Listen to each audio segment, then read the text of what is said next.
बिस्मिल्लाहिर्रहमानिर्रहीम। मेरा नाम सुरूर अहमद है और मैं पटना बेस्ड एक इंग्लिश जर्नलिस्ट हूँ। Basically times of India, Asian ने डिफरेंट जगह काम किया था, लेकिन मुझे SIO की तरफ से ये रिक्वेस्ट किया गया एक तरह से आज से 10 रोज़ पहले, फिर एक हफ्ता के बाद फिर, यानी आज से 2-3 दिन पहले, कि आप जो मौजूदा सूरत हाल है मिडल ईस्ट पर, हमास और इसराइल, गाज़ा स्ट्रिप, ये इस पर आप कुछ, शायद मुझे इन लोगों ने इसलिए अप्रोच किया होगा कि मैंने आज से 17-18 साल पहले यानी 2003-4 में एक बुक लिखी थी, द ज्यूविश ऑब्सेशन।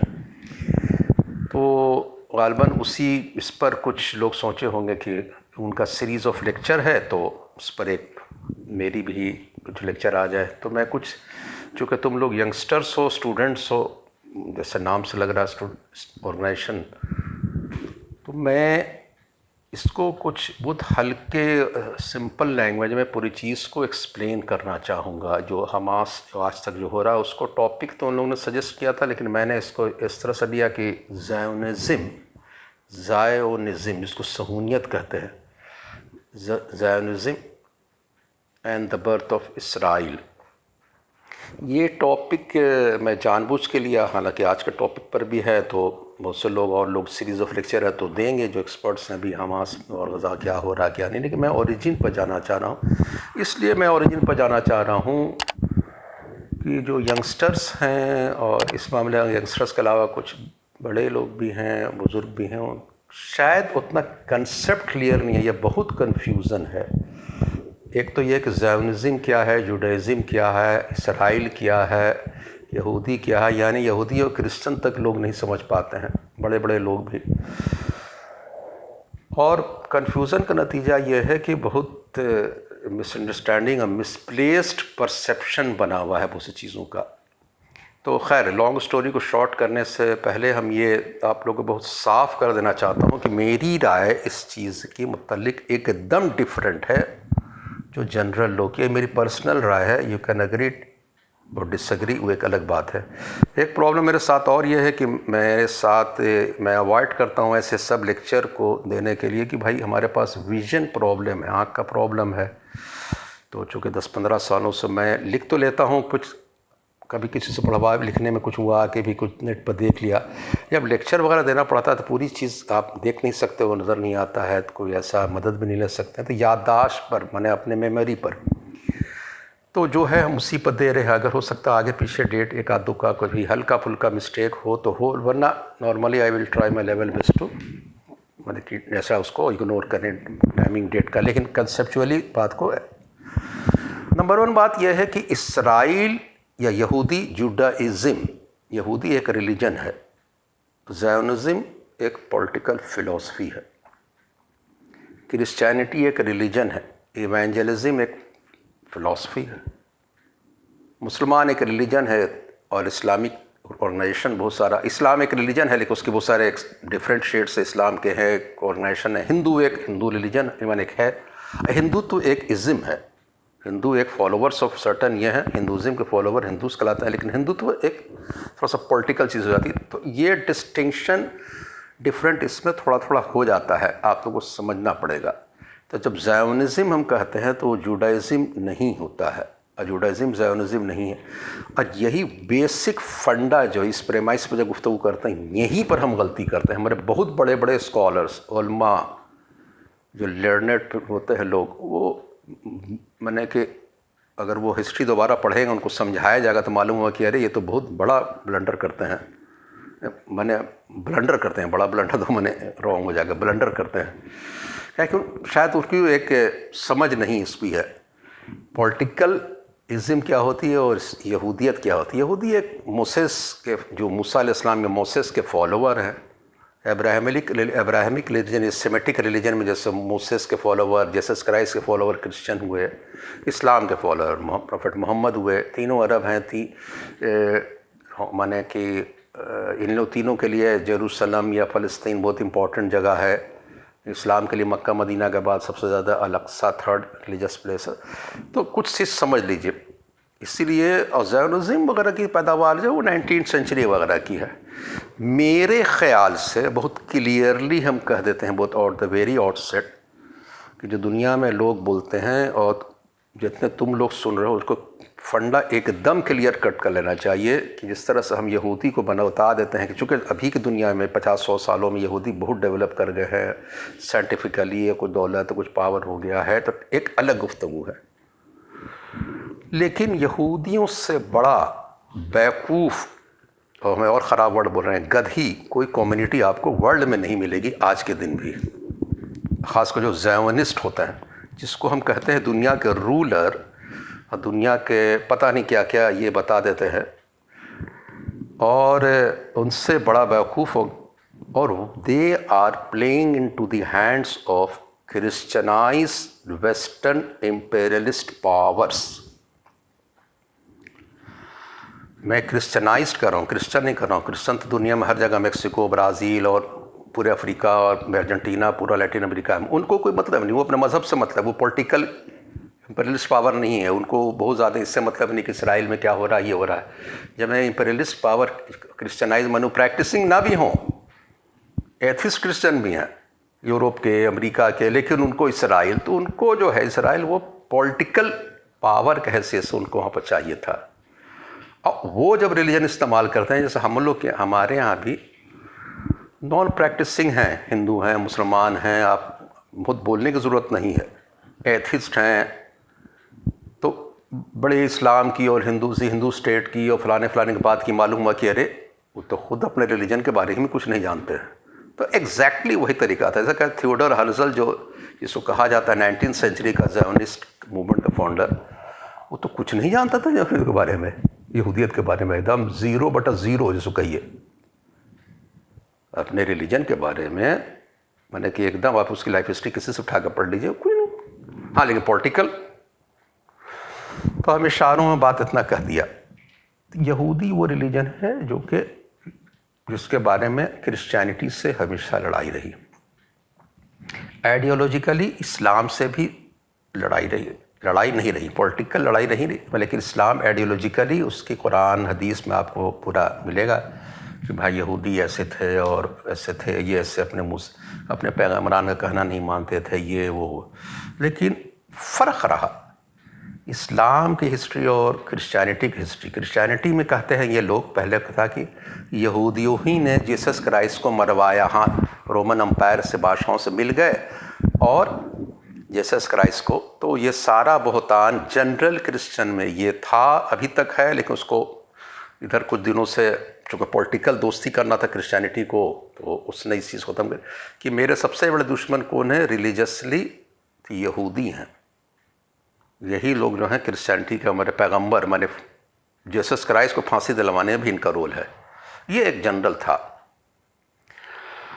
तो आप समझ लिए क्रिश्चियनिटी और क्रिश्चियनिटी और यहूदी हम अभी ज़ायोनिज़्म नहीं आ रहे हैं, कितनी चीज़ पोल्स अपार्ट है, कितनी फ़र्क है, समझ गए एक बात। दूसरी बात यह है कि उसी लिए आप गौर कीजिएगा कि 70 AD से लेकर के, या जब से जीसस क्राइस्ट के इंतकाल के बाद से, ख़ास कर रोमन अम्पायर जो 4th सेंचुरी 325 के बाद, कॉन्स्टेंटाइन जो नाम का बादशाह, मैं डेट में थोड़ा सा कंफ्यूज कर रहा हूँ, लेकिन वही आसपास का था, AD 325 4th सेंचुरी ही थी, 325 गालिबन AD था, जब कॉन्स्टेंटाइन जो है क्रिश्चियन हुआ, रोमन अम्पायर का बादशाह। तो उसके बाद क्रिश्चियनिटी और क्रिश्चियंस हमेशा जो है वो यहूदियों को क्रश करते रहे। और दुनिया में अगर हम, if I am not exaggerating, करोड़ों यहूदी को करीब 2000 सालों में क्रिश्चियंस ने मारा।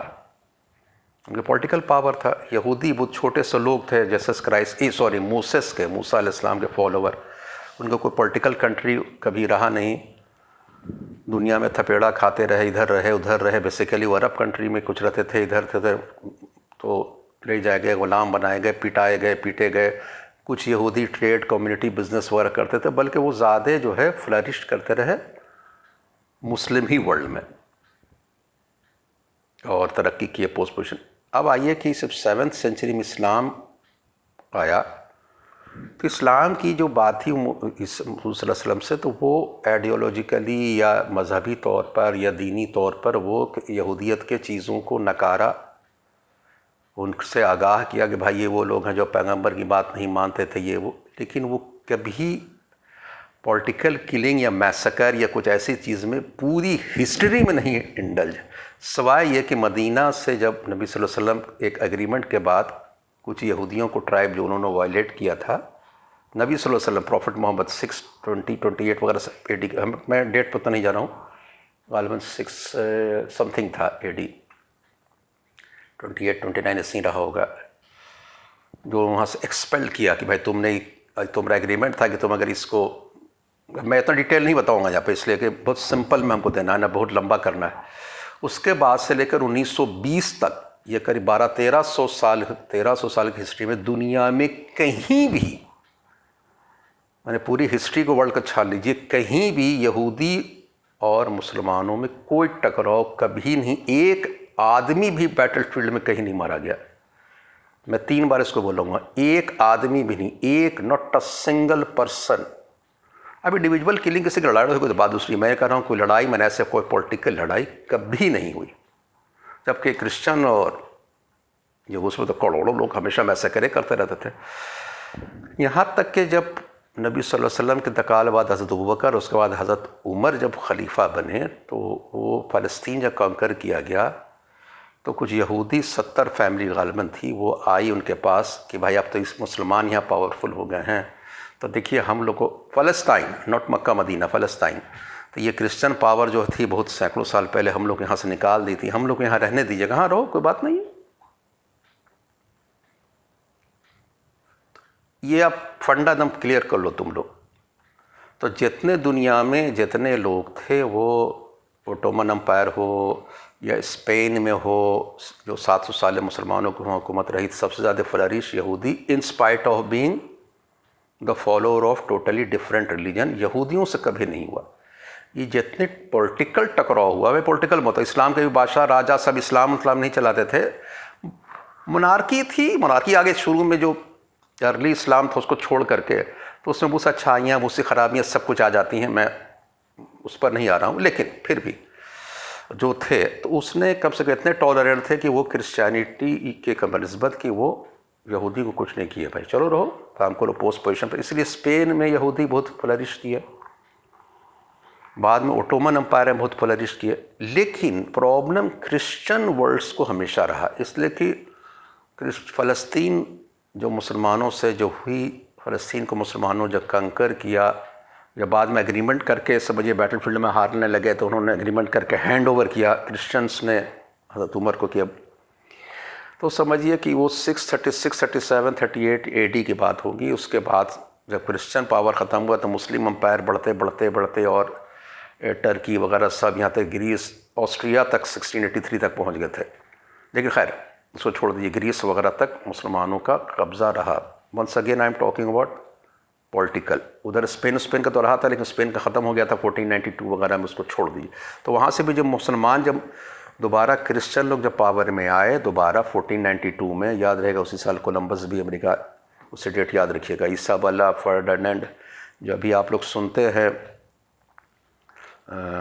जो स्पेन में जो स्टेट है, जो बहुत अभी हंगामा भी होता रहा था, उसी स्टेट के सीज से नाम है, मैं अभी मिस कर रहा हूँ नाम, तो खैर मैं बता दूंगा बाद में, जो जहाँ बार्सिलोना है जहाँ के, ये लोग जो इसाबेला और फर्डिनेंड वगैरह वहीं के रहने वाले थे, और ये लोग मुसलमानों को पूरा मैंने उन लोग का क्रिश्चियनिटी को पावर किया, और उसके बाद मुसलमानों को भगाना शुरू किया, मुसलमान मारे गए, तो यहूदी भी मारे गए और भगा दिए गए। इधर आकर के स्पेन से इधर आके पोर्चुगाल में आके, पोर्चुगाल नहीं बल्कि इधर आकर के मोराकश, जिसको मोरक्को कहते हैं, जिब्राल्टर से इधर आकर के, तो यहूदी भी और मुसलमान भी आके रहने लगे। ओटोमन टर्क में यहूदी बहुत अच्छे से फ्लरिश किए, ओटोमन अम्पायर में। इसके बनिस्बत यहूदी जो यूरोप में रहे, आप उनकी पूरी लिटरेचर, आप शेक्सपियर की प्ले देख लिए, मर्चेंट ऑफ वेनिस में देखिएगा, शायलॉक, तो उसका मजाक करते हुए कि अरे ये कंजूस किस्म का ये है, माइजर है, यहूदी है, ये वो, पूरी लिटरेचर भरी हुई है। हालांकि वो ड्रामा मजाक भी किया जा रहा, तो जूस कई करके, तो ये मसला रहा। ये मसला क्रिश्चियनिटी वर्सेस, अब आप कहिए कि इतने बड़े दोस्त कैसे ये हो गए, ये दोस्त कैसे हो जाते हैं भाई जब इतने बड़े दुश्मन थे लोग। बेसिक फंडा यही इंपेरियलिज्म होती है, यहीं पर आता है दुनिया में कैसे खेल खेला जाता है। आप PAWN पॉन, हाथ में आप ये बन गए मोहरा, क्या इसका होता है ना, चेस का। तो यहूदी एक, ये समझिए कि मुस्लिम अम्पायर जो सेंट्रल यूरोप, ईस्टर्न यूरोप में था, या वर्ल्ड के सेंटर में ओटोमन अम्पायर, वनस्बत यूरोपियन पावर्स में जब 19th सेंचुरी में यहूदियों को ज़ायनिस्ट मूवमेंट खड़ा किया गया। देखिए शुरू के एज में मुसलमानों को पूरा कब्ज़ा हो गया इस सब एरिया में। मैंने कहा 638-39 में आकर के फ़लस्तीन पूरा एम्पायर बन गया मुसलमानों का, ये वो। तो बहुत यूरोप में हंगामा हुआ, ये हुआ वो, कि भाई मुसलमान, फ़लस्तीन तो मेरा है, बैतलहम, नाज़ारेत, जेरूसलम, जीसस क्राइस्ट, ये वो। तो क्रूसेड का सिलसिला शुरू किया गया। क्रूसेड जिसको कहते हैं जिहाद, एक्चुअल वर्ड उन्हीं का है। हम लोग के यहाँ तो जिहाद का स्ट्रगल हो सेंस में, जद्दोजहद, स्ट्रगल, बैटल, लड़ाई का नहीं, एक्चुअल उनका वर्ड है। जो जिहाद का जो क्रूसेड वाला जो कंसेप्ट, ये वाला जद है जो पॉलिटिक, इसका मार धाड़ वाला नहीं है वाला। तो मार धाड़ वाला जो क्रूसेड का कंसेप्ट जो है, जो वो उन लोग का दिया हुआ है। तो फर्स्ट क्रूसेड हुई 1099 में आके। गॉडफ्रे ऑफ बॉयलिन जो था, जो फ्रांस, जो अभी मॉडर्न, उसमें तो नेशन स्टेट वगैरह उससे नहीं था, उसका एक बादशाह समझिए वहीं फ्रांस के आसपास जो मुल्क कहिए को वही होगा। पूरा यूरोप से क्रिश्चियनों खड़ा किया और आके अटैक किया और मुसलमान हार गए। और 1099 AD में क्रिश्चियन किंग आके जेरूसलम पर कब्जा किए। और और रास्ते भर वो जो किए, तो वो पैलेस्टाइन में कुछ क्रिश्चियन भी हमेशा रहते थे। वो तो बादशाहों को, जो यूरोपियन आए तो उनको कुछ समझ में नहीं आया, बड़े तादाद मुसलमान को तो मैसेकर किया, यहूदियों को ही मैसेकर किया, कुछ क्रिश्चियन को ही मार दिया। जो लोकल अरब क्रिश्चियन सब एक तरह के सोसाइटी में रहता है। अब हिंदू मुसलमान इंडिया में तो कुछ पता तो नहीं चलता कौन क्या है, तो उसी तरह से लोग है तो पता तो हो जाता कौन क्या है, क्या सबको मारना शुरू कर दिया। बाद में कह रहे तुम भी तो क्रिश्चियन थे खाली। तो ये 1099 AD से 1187 तक, जब सलाहुद्दीन अयूबी ने उसको, फिर सलाहुद्दीन अयूबी नाम का एक मुस्लिम जनरल था, उस वक्त वो जब छिनाया था तो फातमी डायनेस्टी थी। बाद में मुसलमानों का हाथ से जेरूसलम, बाद में ये समझिए कि मैं समझता हूँ अब्बासाइड्स गालिबन, हाँ अब्बासी, ये खैर विन बैक किया गया। 88 ईयर का जो रूल था बीच में, क्रिश्चियन पावर उसको, जो लंबी हुकूमत के फ़लस्तीन को उन्होंने छीना। फिर मुसलमानों का कब्ज़ा रहा। समझिए कि मोटा मोटी मैं बता रहा हूँ कि ये क्रूसेड होता रहा ऑलमोस्ट 1291 वाला था। 7-8 क्रूसेड होते रहे, आते रहे, क्रिश्चियनों का अटैक करते रहे। एक बार और कोशिश की, ऑलमोस्ट पहुँच गए, फिर वापस हुए, हार गए। लेकिन समझिए उस दिन से लेकर के क्रिश्चियंस जो हैं उसको नहीं कब्ज़ा कर पाए फ़लस्तीन को। जबकि और बाद में ये एरिया जो था वो अब्बासाइड्स खलीफा एंड हुए, फिर इधर से इन लोग मुग़ल्स आए, मुग़ल कब्ज़ा करना चाहे। मुग़ल मुस्लिम्स नहीं थे। ये बहुत बड़ा कन्फ्यूज़न लोगों को हिस्ट्री का साथ इतना मजाक किया आता है ना, वो बहुत मसला है। Early Mughals were not Muslims. जैसे चंगेज़ खान, हलाकू, ये लोग मुस्लिम नहीं थे, इन लोग अपना वहाँ का रिलीजन था। बाद में वहाँ आकर के इन लोग इस्लाम कबूल किए थे। उनके बाद चंगेज़ खान तो मुसलमान रहा, कभी नहीं रहा। उसके हलाकू लोग, बाद के जनरेशन के लोग वहाँ पर रहते रहते तो लोग इस्लाम कबूल कर लिए। बाबर, तैमूर, ये लोग मुसलमान थे, तैमूर वगैरह से, तैमूर मुसलमान से। तो लेकिन क्रिश्चियन पावर के पास कभी नहीं फ़लस्तीन रहा। कोशिश रही, एक दुक्का बार आए, ये वो होता था, लेकिन ऐसा पॉलिटिकल पावर नहीं रहा। बाद में वो खुद मुसलमानों ही में वह बाय साइड डिक्लाइन किए। तो समझिए 1453 वगैरह में जब उन्होंने इस्तांबुल कब्ज़ा किया, जिसको कॉन्स्टेंटिनोपल कहते थे, माने फिर ओटोमन अम्पायर के तहत जितना ये अरब जो है ना, इवन नॉर्थ अफ्रीका का बड़ा पूरा हिस्सा, पूरा सऊदी पेनिनसुलर अरब, इराक और ईस्ट यूरोप पूरा, यहाँ तक कि जो अभी यूक्रेन का जो क्रीमिया वगैरह, ये वो आप सब पढ़ते होंगे, ग्रीस, ये वो सब ओटोमन अम्पायर का बहुत बड़ा हिस्सा रह गया। सेंट्रल एशिया के जितने ममालिक अभी नज़र आते हैं, इसमें भी बहुत बड़ा इन लोगों को इन्फ्लुएंस रहा ओटोमन या उसी टाइप का डिफरेंट मैं बहुत ग्राफिक इस पर नहीं जा रहा हूँ, ऑलमोस्ट डिस्क्रिप्शन पर। क्रिश्चियनाइज इम्पेरियलिस्ट पावर जब मैं कहता हूँ तो उसमें सबसे पहले मैं इंग्लैंड का नाम लेता हूँ। उस वक्त अमेरिका कोई नहीं था, 19th सेंचुरी में अमेरिका राइस कर रहा था, उतना नहीं राइस किया था, बहुत दूर अमेरिका किनारे पड़ा हुआ था वर्ल्ड में, हालांकि उस ग्रो करने लगा था, एक कंट्री बन गया था कंसेप्ट। और उसके बाद फ्रांस, इंग्लैंड में, एक बार फ्रांस में जब नेपोलियन भी जले कब्ज़ा किया था गालिबन 1799 या 98 से कुछ है, मुझे याद, देख लेना तुम लोग, 99 था, 1800 समथिंग, इजिप्ट, वो भी थोड़ा देर के लिए रहा, फिर चला गया। आसपास इंग्लैंड के प्राइम मिनिस्टर बने थे जब इंडिया में बैटल ऑफ 1857 की जो लड़ाई लड़ी गई थी, उस समय वही प्राइम मिनिस्टर, लेकिन जब ये फॉरेन सेक्रेटरी थे वहाँ के, तो ये और बहुत से लोग उसके बाद तो था ही, लेकिन मैं चूँकि प्रोमिनेंट है तो नाम बता रहा हूँ। उन्होंने ये सिलसिला शुरू किया कि ज्यूइश स्टेट होना चाहिए, उसका कंसेप्ट। एक बात और गौर कर लीजिए, तेज़ी से बता रहा हूँ कि 1831 के आसपास ग्रीस वॉर ऑफ इंडिपेंडेंस, माने ग्रीस को किस तरह से टर्की से छीना जाए, इसके लिए पूरे यूरोप लगा था। और उसको तुम समझे एक तरह से क्रिश्चियन वर्सेस इस्लाम या मुसलमान वर्सेस क्रिश्चियन पावर, और सब यूनाइट होकर के यूरोप के, हालांकि इंग्लैंड वाले बैक किए, ग्रीस ऑर्थोडॉक्स चर्च के फॉलोवर होते हैं, लेकिन वहाँ प्रोटेस्टेंट माने एंग्लिकन चर्च के पूरे लोग, लेकिन वहाँ पर दूसरी तरह से वेस्ट वर्सेस ईस्ट लड़ाई लड़ी गई, ये इस्लाम, ये उस टाइप का एक रंग देने की कोशिश की गई, अंडर करंट यही था मामला। लॉर्ड बैरन जैसा पोएट आके लड़ा, उसी में ही रहा, लड़ाई के नहीं उसी में, बल्कि उसका ही भी हुआ, इंतकाल हुआ ही।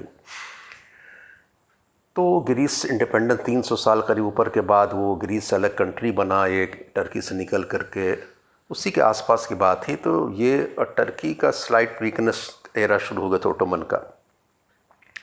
तो वो एक कंसेप्ट हुआ ये कि मान लो ये भाई कि ये वो ज़माना था कि यहूदी जो आज की तरह नज़र आते हैं कि थोड़ा पावरफुल हैं दुनिया में और साइंटिफिकली और दौलत में, वो सब नहीं था। हाँ, कुछ यहूदी बड़े बड़े पैसे वाले हो गए थे, वो भी इसलिए हो गए थे कि वो क्रिश्चियनाइज्ड हो गए थे, बिज़नेस में थे, कुछ पैसे में थे, बाकी नॉर्मल भी यहूदी थे थोड़ा बहुत यूरोप में, और बिज़नेस के थे, खेती उती ये वगैरह नहीं था। खेती वगैरह जो थी, जो पुराने लोग जो थे अरब यहूदी होते थे, जो पुराने लोग हैं, ये लोग तो पैसा मनी बिगेट्स मनी के बिज़नेस वगैरह करते थे। तो कुछ लोग थे रॉथशिल्ड वगैरह, ये लोग बड़े पैसे वाले भी थे, इन्होंने हाथ मिलाया एक तरह से। अब बहुत से जो क्रिश्चियन जो यहूदी क्रिश्चियन हो गए थे, उनके भी दिमाग में भी बात डाली गई। अभी नाम बहुत टेढ़ा टेढ़ा लंबा चौड़ा ईस्ट यूरोपियन लोग का नाम है, मैं नाम यहाँ पर नहीं बताना चाहता हूँ, लेकिन वो ये कि उस कन्फ्यूज़न में ही डालना चाहता हूँ। ये आइडिया हुआ कि यहूदी स्टेट बनना चाहिए। उस वक्त दुनिया में अब 2-3 चीज़ बहुत फंडा क्लियर कर लेना चाहिए। कोई ऑयल नहीं था वहाँ पर, पूरे अरब कंट्री में ऑयल नाम की चीज़, तेल नहीं थी, स्विस कनाल नहीं था, कोई यहूदी बड़े पावर में नहीं थे, अमेरिका में एक बंदा भी यहूदी नहीं था, 1848 से पहले अमेरिका में कोई यहूदी थे भी नहीं। तो जो हम लोग अभी का जो सिनेरियो कर रहे थे, ऐसा सिचुएशन नहीं था।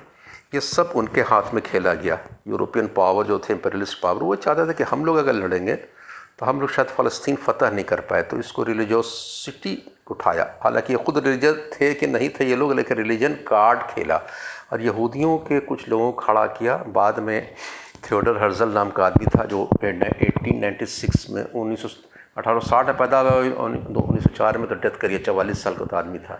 उससे एक किताब लिखी थियोडर हर्जल, एक पेपर लिखा समझिए 1896 में, और ज्यूइश स्टेट की बात की। फिर एक साल बाद एक ज्यूइश की ज़ायोनिस्ट कांग्रेस हुई, ज़ायोनिज़्म कंसेप्ट पाया, यहूदी का पॉलिटिकल ये मूवमेंट, उसको बहुत स्ट्रांगली यहूदियों ने अपोज किया। यहूदियों ने मार्क कीजिए हिस्ट्री में बहुत स्ट्रांगली, बहुत से जो ऑर्थोडॉक्स जो से कहे कि तुम कहाँ फंस रहे हो यूरोपियन पावर के, हम लोग को मुसलमानों से लड़वाया जाएगा, अरब में लड़ाया जाएगा, ये वो। तो उसने कहा कि हमारा कोई ऐसा नहीं है कि हम प्रॉमिस लैंड ही मेरा होमलैंड बने, हम बहुत रिलीजियस आदमी नहीं, कहीं बन जाए अफ्रीका में, युगांडा के पास, इधर उधर, वो जगह कंसेप्ट हुआ। टर्की से तो तुम लोग इतनी अच्छी दोस्ती है, गया टर्की में कुछ यहूदियों से उन्होंने भगाया, नहीं मैं तुम क्या कर रहे हो। एक आदमी ने कहा कि तुम यूरोपियन जो ऑस्ट्रियन पार ब्लॉन्च नाम, जोसेफ ब्लॉन्च या जो भी उसका प्रोनाउंसिएशन जैसा टेढ़ा नाम होता है, तो उसने जो एमपी था उसके पार्लियामेंट का इत्तेफाक से यहूदी था बड़ा, उसने कहा कि तुम क्या कर रहे हो बैठ करके, ये माउस ट्रैप है, चूहे के फर में फंस रहे हो तुम इम्पेरियलिस्ट पावर के, कि ये नहीं करो। लेकिन एक जुनून सवार होता आदमी को, जो मॉडरेट और सेनर वॉइसेस दब गई। इस बीच में यूरोप में तो लगातार मार धाड़ होता रहा था, लाखों यहूदी मैं बताता रहा हूँ शुरू से एंटी सेमिटिज्म उरूज पर था। 1899-1900 के आसपास बड़े तादाद में यहूदियों को मारा गया रशिया में। तो भी एक मतलब है कि यहूदी को मारा जाता। ये जो पावर है इंग्लैंड ख़ास के बाद में फ्रांस, बाद फिर अमेरिका बहुत बाद में, भाई यहूदियों के लिए कुछ किया जाए, ये वो एक प्रॉमिस्ड लैंड का कंसेप्ट ये वो, तो उनको हुआ ये को ला करके यहाँ बसाया जाए। ये मारे जाते हैं वहाँ रेफ्यूजी, तो कुछ ज़मीन बैंकर्स से, कुछ यहूदी बैंकर्स को यूरोपियन बैंक और क्रिश्चियन बैंकर्स वगैरह ज़मीन ख़रीदो, ये वो करते करते यहाँ पर फ़लस्तीन जो अभी जो इसराइल जो है यहाँ सेटल किया जाएगा जल्दी, ये ला के वहाँ से ख़रीद करके सेटल करेंगे। तो अरबों में जो कि बहुत पुराने यहूदी जो अरब के साथ रहते थे मुसलमानों के साथ, तो वो तो बल्कि मुसलमानों से बहुत करीब थे। वो यहूदियों को, यूरोपियन यहूदी से बहुत उनका टसल था कि भाई क्या करने लग रहे हैं ये वो। लेकिन टकराव रहा ये वो, धीरे धीरे फर्स्ट वर्ल्ड वार का ज़माना ये था कि ये पूरे European power first world war में इंग्लैंड, न्यूजीलैंड, ऑस्ट्रिया, कनाडा पूरी ताकत मिल करके गैलीपोली पर अटैक किया। जो टर्की जो था फर्स्ट वर्ल्ड वार में, टर्की और जर्मनी एक अलायंस था, याद होगा, और तो उसको जो अटैक किया तो वहाँ वर्ल्ड वार फर्स्ट में टर्की वालों ने पूरी एंटायर यूरोपियन आर्मी जो कंबाइंड उसको हरा दिया, मार दिया गैलीपोली बैटलफील्ड में। तो समझिए कि टर्की बड़ा एम्पायर पावरफुल कंट्री था। ये जो आप अभी जो बता देते हैं लोग कि तलवार से लड़ते थे और पुराने लोग, ये सब हिस्ट्री का मजाक जो बनाते लोग, नहीं, पावर था भाई, लड़ा। उसने आखिरी दम तक 8 साल तक जंग लड़ी, 10 साल 12 साल तक समझिए। बाल्कन वार्स हुआ, फर्स्ट वर्ल्ड वार हुआ, लाख तक पूरे यूरोप उसके खिलाफ लगे रहे, हारते तब जाके टर्की का ओटोमन एम्पायर बाद में 1920s वगैरह आते थे ख़त्म हो गया। लेकिन गैलीपोली जब हरा दिया तो इन्होंने एक दूसरी साजिश की क्रिश्चियन पावर ने। लॉरेंस ऑफ अरेबिया, एक बड़ा नाम सुना होगा, टी लॉरेंस, जो खुद एक बड़ा ईसाई था, कर्नल स्पाई था, उन्होंने अरबों को बगावत कराई कि अरब तुम लोग यहूद, इसके टर्की ओटोमन टर्क हो, तुम मेरे रसूल कुरान सब अरब है, ये वो, तुम लोग इसके अंदर में रहोगे। ये अरबों ने बगावत कर दी ओटोमन के ख़िलाफ़, और शरीफ ऑफ मक्का हुसैन बिन अली और इन्होंने बगावत की। ये उसी फर्स्ट वर्ल्ड वार के गैलीपोली जंग हारने के ऑलमोस्ट साइमल्टेनियस ही उसके बाद सिलसिला ये जो है। तो ये अरब हजरात जो हैं, सुन लीजिएगा हिस्ट्री ज़रा अच्छे से, ख़ास की सऊदी अरब, शरीफ ऑफ मक्का, इसके ख़ानदान के बादशाह अभी भी जॉर्डन के किंग वगैरह, किसी के दादा परदादा वगैरह, समझा ना, हुसैन बिन अली वगैरह, जो इन्होंने जा कर के बाज़ाब्ता अरबों ने बगावत की ओटोमन टर्क के ख़िलाफ़, मुसलमान के ख़िलाफ़, और ऑलमोस्ट इनवाइट किया ब्रिटिश और फ्रेंच आर्मी को फ़लस्तीन कब्ज़ा करने का। ये सब क्रिश्चियन वर्सेस इस्लाम यानी पॉलिटिकल, सब पॉलिटिकल गेम था। कहीं यहूदी नहीं थे, यहूदी एक प्यादा थे, इसलिए हिस्ट्री ज़रा अच्छे से समझिएगा। यहूदी जब वहाँ पाए 1920 में, तो पहली लाया जाएगा, तो ब्रिटिश कब्ज़ा हो गया उस पर। लेबनान, सीरिया, फ़लस्तीन सब पर ब्रिटिश कब्ज़ा हो गया। अरबे बुला कर ला दिया था, बगावत कर गया है, भगाओ ओटोमन को। तो उसके बाद जल्दी से कब्ज़ा कर लिया, ये बन गया। ये एम्पायर जब बन गया तो इसके बाद जल्दी से इसको ब्रिटिश मैंडेट के अंदर फ़लस्तीन चला गया, और तो फिर जल्दी किया गया। इत्तेफाक से 1920 में जब लोग को लाया जाएगा तो अरबों में रेजेंटमेंट हुआ कि ये क्या हो रहा है, फ़लस्तीन में ला के बाहर से लोग को बसा रहे हैं इन लोग। उस वक्त तक हिटलर नहीं हुआ था, इसके बावजूद कि वहाँ देखो हमको यहूदी को मारा जा रहा है, वहाँ यहूदी को मारा जा रहा है, लॉ बसाओ। और यहूदियों में इतना पैसा था, ताकत थी कि वो आ जाएंगे अपने से, वो तो लाए गए थे बाज़ाब्ता। तो पहली बार 1920 में 12 लोग मारे गए, 6 अरब और 6, मैं कह रहा हूँ कि यहूदी। 1300 साल के बाद पहली बार कोई लड़ाई हुई यहूदी और मुसलमानों में, राइट्स हुए वही फ़लस्तीन के एरिया में। और उसके बाद दोनों में टेंशन होने लगा। 1933 के बाद, 1933 के बाद हिटलर जब पावर में आया तो उसने बहुत से लोग को मैसेकर किया, यहूदियों को भगाया, ये क्या हो गया। तो और एक बहाना मिला ये इन पावरों, यानी कि वेस्ट पावरों को, अमेरिका भी आ गया, ये वो, भगाओ सबको ला के यहाँ बसाओ, यहाँ बसा दिया गया। और ये ब्रिटिश और यहूदियों को आर्म्स एम्युनिशन दिया गया कि तुम लड़ो। तब अरबों को आँख खुली करी हम तो क्या कर दिया, ओटोमन से लड़ गए। इसीलिए टर्की का देखिए रोल पूरा मुस्तफ़ा कमाल से लेकर आज तक, अब ओर्डोगान को छोड़ दीजिए, बाकी तक टर्की हमेशा इंडिफरेंट रहा, हमेशा इसराइल का साथ दे, अरब का कभी साथ नहीं देता था। छोड़ो यार, अरब गद्दार नहीं, हमको ये किए थे, ये तो हम लोग को धोखा दिए थे, जो करना करें, फ़लस्तीनी अरब हैं ये वो।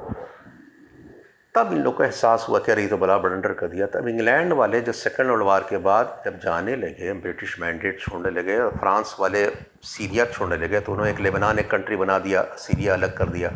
लेबनान इसलिए बना दिया कि 40-60 क्रिश्चियन आबादी थी। लेबनान पहले कोई कंट्री वंट्री नहीं था, सीरिया का हिस्सा होता था, तो एक कंट्री बना दिया 40% वहाँ पर सीरिया को हिस्सा, जहाँ 40% क्रिश्चियन थे और 60% मुसलमान, 57-40 तरीके से। तो वहाँ एक अजीब गरीब चीज़ बना दिया लेबनान एक कंट्री।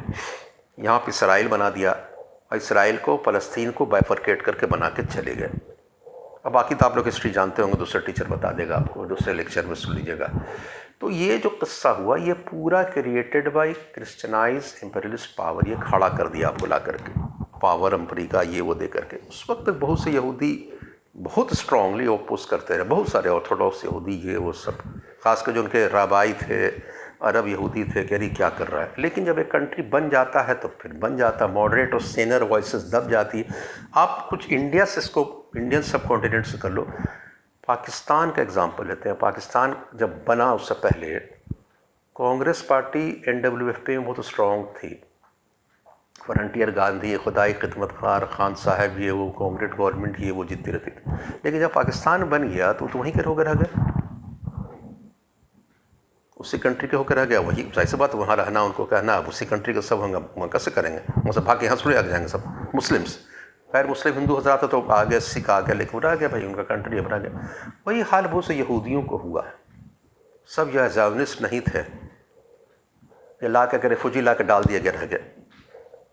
लेकिन हालात होते होते होते होते होते होते अब जब लड़ाई होगी तो आप इस पार के हुई है या इस पार के हुई है, तो वही हाल है, यहूदी आकर के बस गए, रह गए। अब ये समझ गए यहूदी के जो पावर में जो है लोग कि मेरे इस बीच में साइंटिफिकली ठीक है, दौलत है, ये है वो है, लेकिन कोई बहुत बड़ा पॉलिटिकल पावर यहूदी कभी नहीं अमेरिका में रहे।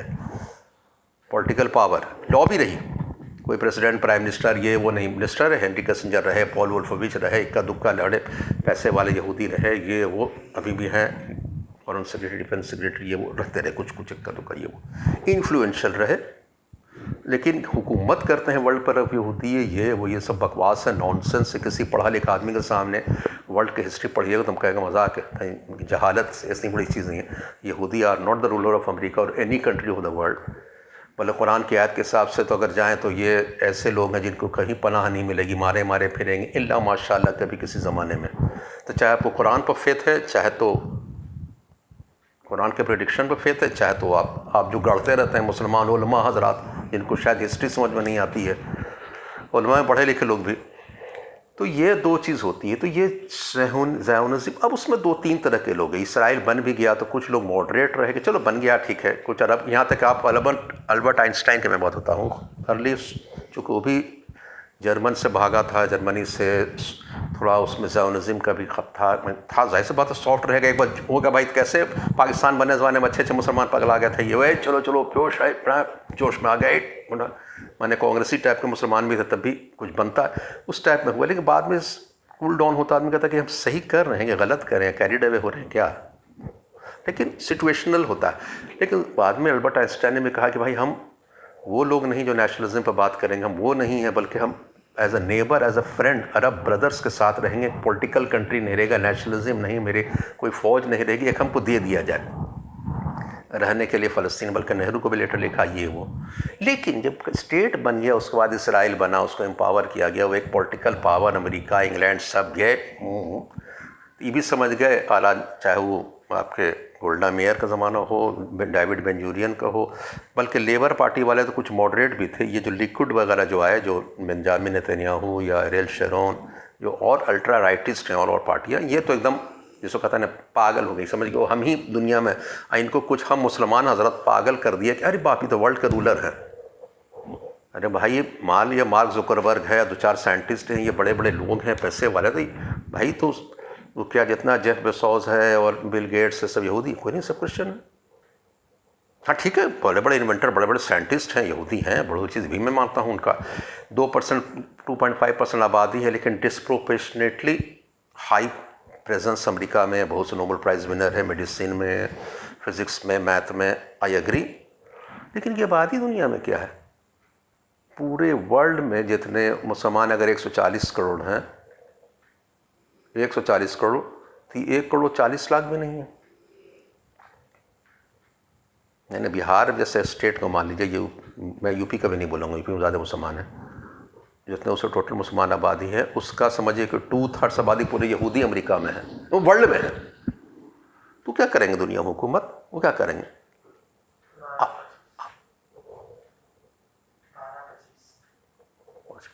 तो ये जो है, हम ये अब समअप कर रहा हूँ 5 मिनट में, कि ये जो आज अब चला 60-70 सालों में, अब यहूदियों पर आ जाए ज़ायोनिज़्म। अब आप गौर कीजिए, बर्नी सैंडर्स यहूदी हैं, नोम चोम्स्की यहूदी हैं, मैं 2-3 का सिर्फ नाम रखता हूँ। बर्नी सैंडर्स कल परसों तक वहाँ रोक लगाने के बाद सप्लाई इसराइल को नहीं दिया जाए। पूरे अमेरिका में जब आप जानते हैं तो आप देखते हैं कि ट्रंप का स्टैंड कुछ हो, क्रिश्चियन हैं, बाइडन का स्टैंड कुछ हो, दम प्रो इसराइल। बर्नी सैंडर्स यहूदी है, उसका एंटी इसराइल। उस ज़ायोनिस्ट नहीं है वो। आर्म सप्लाई के लिए अब अमेरिका में कह रहा है कि हम इसराइल को आर्म्स रोका जाए, हमारे से बॉम्बार्डमेंट कर रहे हैं। हमको आज ये बात समझनी पड़ेगी कि आपकी लड़ाई है, ठीक है, यहूदी मेरे दोस्त नहीं हैं, मैंने कुरानी को उसके हिसाब से, ये वो पॉलिटिकल, ये मैंने हम उनकी बात को नहीं करें, नहीं चलें, जो उनके जो वो है अमल उन पर न करें। लेकिन जो पॉलिटिकल जो टसल है हमारा, वो किससे है, ये बात समझनी पड़ेगी। फ्रेंड्स को फ्रेंड्स, डिप्लोमेसी मॉडर्न समझना। आप जो एक हाँक से हाँक देते हैं यहूदी, मतलब यहूदी जब कहने लगते तो सब यहूदी आते हैं आपके, तो ये जो कहना है। दूसरे एक 2 मिनट ख़त्म कर रहा हूँ मैं, कि एक रिलीजियस ये है कि क्रिश्चियन वर्ल्ड का पावर कहना है, और यहूदियों का कहना है कि हमारा कोई ऐसा नेशन नहीं होगा, हमको जो बेसिक जो उस ज़माने में अपोज करते थे हर्जल को लोग, हमारा तो एक कंट्री उस वक्त बनेगा जब एक आदमी मसीहा पैदा होगा, वो ला के खड़ा करेगा और हमको जेरूसलम में ला के जमा करेगा, तो यहूदी स्टेट बनेगा। इसलिए स्टेट गलत है, जो पुराने अथॉरिटी जिसकी आवाज़ अब ख़त्म हो गई है, जो अपोज करते थे यहूदी कि नहीं, वैसे किसी पावर के तहत हमारा स्टेट इसराइल नहीं बनेगा। क्रिश्चियन का कहना यह था कि आर्मेगेडोन उस वक्त होगा, सेकंड कमिंग जीसस क्राइस्ट को उस वक्त होगा जब यहूदी को यहाँ जमा हो जाएंगे, और उसके बाद हम लोग जो हैं यहूदी यहाँ जमा हो जाएंगे, और हम लोग जो हैं फिर मसीहा, सेकंड कमिंग होगा, सारे हक व बातिल की जंग होगी, उनके हिसाब से इबलन का सारे यहूदी को मार दिया जाएगा, यहूदी भी मारे जाएंगे उसमें, और यहूदी भी क्रिश्चियनाइज हो जाएंगे, क्रिश्चियन हो जाएंगे, और ये वो ये नतीजा यहूदियों को मालूम है, जो समझदार यहूदी हैं, कि हमारे ये डिज़ाइन है क्रिश्चियंस का, जो हमको ला के यहाँ खड़ा किया गया है। लेकिन जब किसी के पीछे पड़ता है ना आदमी, ये वो कहे तुम्हारे पीछे ये है, तो उसको समझ में नहीं आता है। तो उसमें आप ये बात समझ लें कि कितने अक्लमंद कौन क्या है।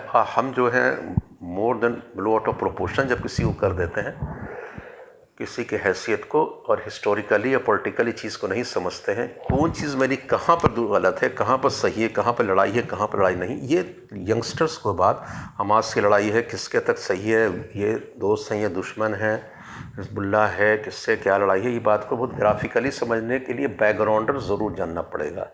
और ज़ायोनिज़्म से लड़ाई है, और ख़ास करके अल्ट्रा ज़ायोनिज़्म जो आजकल और दम अल्ट्रा राइट की हो गई है।